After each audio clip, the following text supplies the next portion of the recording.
สำบายดีพี่น้องทุกที่ทุกคนทุกท่านพี่น้องฝนตกกลางเว้นพี่น้องหลังจากรอคอยกันมารอตั้งแต่เดือน4เดือน5เดือน6เดือน6เลี้ยงบ้านได้2-3 มื้อมาเนี่ยก็ฝนตกมาโลดพี่น้องแต่ที่กระตกอยู่แต่ว่าบ่แห้งเนาะวังเดือนวัง4-5 มื้อนี่ก็อันนี้ตกถือว่ามันแห้งเนาะพี่น้องถือว่าใกล้ฤดูทำนามาฮอดเลยพี่น้องท่านเห็นฟ้าเห็นฝนตกแบบนี้เฮ็ดให้ใส่หน้าก็คือว่าฮอดยามมันโลดได้พี่น้องมักข้าวโพดเฮาก็หลังจากเหี่ยวแห้งมาเนาะหลายมื้อฝนตกมาแต่กามันก็บ่แห้งขึ้นมื้อนี้พี่น้องมื้อนี้คือว่าน้ำไหลตะคองผมน้ำไหลใส่คาเนาะก็คือสิซื่นขึ้นพี่น้องมักข้าวโพดก็ได้แถมลงไปเห็นอยู่พี่น้อง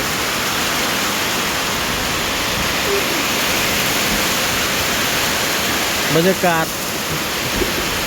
ตอนฝนตกพี่น้อง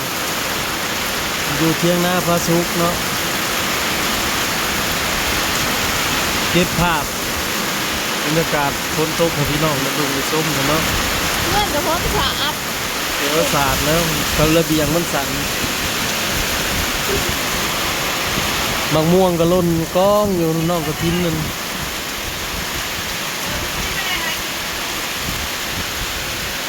ดีอยู่พี่น้องบ่มีลมบ่มีฟ้าแตกฟ้าเหลือมเนาะลมมันก็เป็นปกติซ้ำนี่พี่น้อง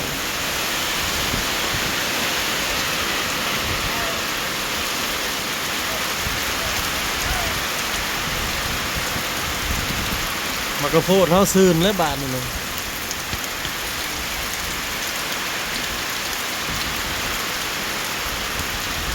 คือสิได้เก็บอีกอยู่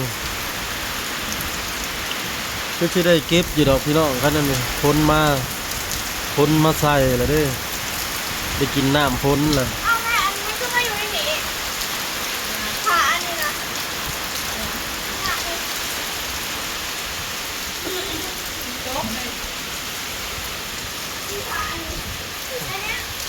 เอาขึ้นม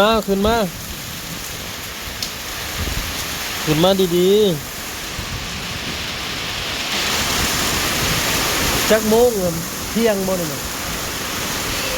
4 โมงแล้วบ่นี่เขาไล่งัวอยู่เบิดมือจนบ่จักเวลาพี่น้องเอ้ยโอ้งัวมากินมะกะโพดเข้าสวนงัว6-7 ตัวไล่ไปมา7 เทื่อแล้วมื้อนี้ลากกันก็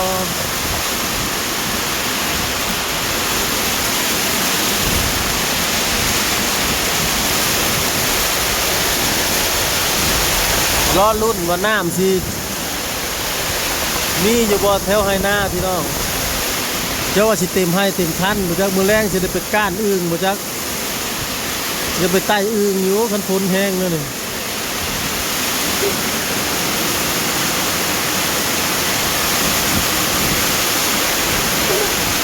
สากโคมไว้เลยพี่น้องสากแบตสากแบตเตอรี่ไว้ไปไต่อึ่งมื้อแรงพี่น้อง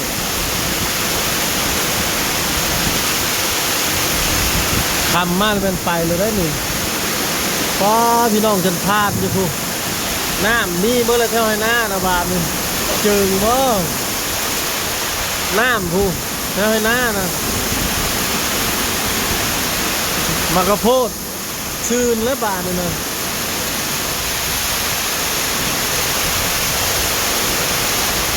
พากันมานั่งอยู่ในที่นี่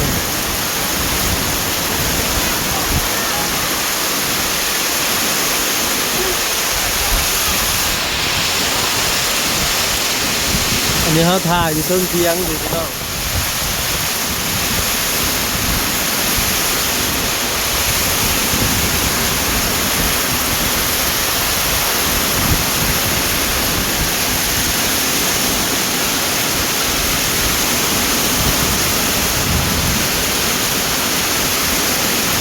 มือแรงไปใต้อึงพี่น้องมือแรงไปใต้อึงมาเด้อพี่น้องเด้อมือแรงมาลาดกันอยู่หวยไปหวยโมงหรือจะไปหวยได้พี่น้องรอรุ่นไปต้องกัน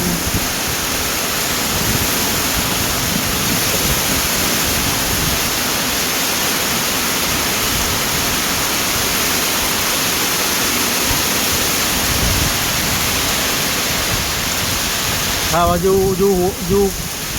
หวยน้ำจะมีอึงงอกเลยพี่น้องเลยอยู่เที่ยวหวยเที่ยวห้อง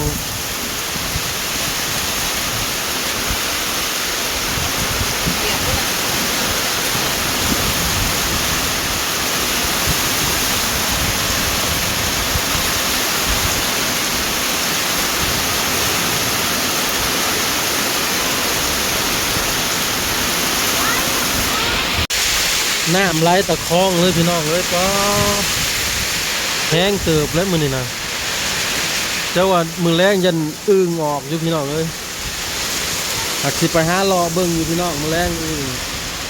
เห็นบอลนี่น้ำกันเลยน้ำตะคองเฮือนอันนี้คือว่าฝนแรกพี่น้องที่มันแห้งนะแต่ฝนก็ตกหลายเทื่อแต่ว่ามันก็บ่แห้งคือปานนี้เนาะ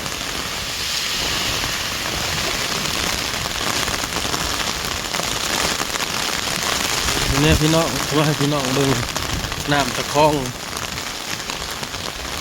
ถือว่าแห้งตื่นได้สำเขาบ่ทันไล่เขาน้องเนาะเพราะว่าน้ำมันยังเงินยังอันนี้อยู่มันออกสีแดงพี่น้องโอ้โตโน่กับน้องเพ้นเฮ็ดยังอยู่เทิง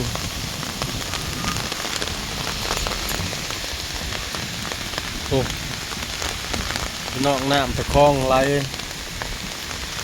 เอาบ่ทันได้เอาเข่าน้องไว้พี่น้องจะจุกมาเกลือยเขาน้องกับพี่น้องเลยเสียดายน้ำเนาะเพราะว่าป่าเฮาก็ยังบ่ทันได้ตายเบิดเด้เอาเข่าไว้บัดอยากจูบน้ำมันตกกล้าเฮาก็ได้เพราะว่าคุณกระยามันเนาะพี่น้องเสร็จถามมันน้องเคยพี่น้องอันน่ะพ่อไอรินหัวสาวาว่าสิไปใต้อึงทั้งในมือแรงว่านัดกันแล้วพี่น้องสิไปตะเวนเด้ป้านกินข้าวแต่5 โมงพี่น้องเดี๋ยวก็สิไปแล้วชวนเขาลุงกลมในการหัวสาวาเนาะแล้วก็สีถามพอมินนี่พี่น้องวานพ้นแห้งบ่ทั้งน้อยปังไปลัดกันหาใต้อึ่งพี่น้องรอรุ่นมือแรงพี่น้องเลยเสียวจกไปหามันเป็นยังมาเนาะ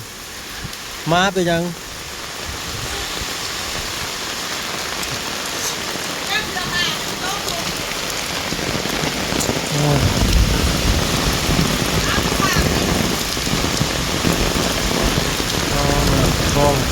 มันโบราณแล้วบอกว่าเขาปั้นไว้นะฮะ